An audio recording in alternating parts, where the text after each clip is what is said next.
ఉన్న పంతం హద్దులోనే ఆపనా మగువ మనసు తెలిసేనా మగజాతికి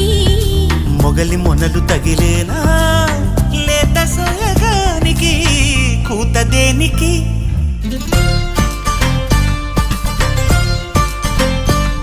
గారం చేసిన నయగారం చూపిన కనికారమే కలుగుతోంది కష్టపడకే కాంచనా